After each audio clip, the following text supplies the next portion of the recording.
च नमः शर्वाय च पशुपतये च नमो नीलग्रीवाय च विधिकण्ठाय च नमः कवर्ते च व्युक्तकेशाय च नमः सहस्राक्षाय च शतसन्वने च नमो गिरिजाय च विभिष्टाय च नमो मेधुष्टमाय च शुभरे च नमो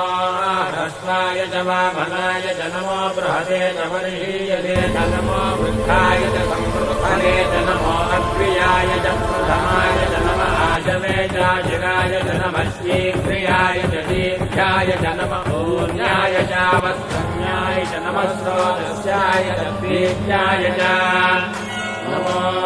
ज्येष्ठाय च कनिष्ठाय च नमः पूर्वजाय च वनजाय च नमो मध्यमाय च वकल्भाय च नमो जघन्याय च बुद्धियाय च नमः श्लोभ्याय च प्रतिपन्याय च नमो याम्याय च क्षेम्याय च नमो उर्भस्याय च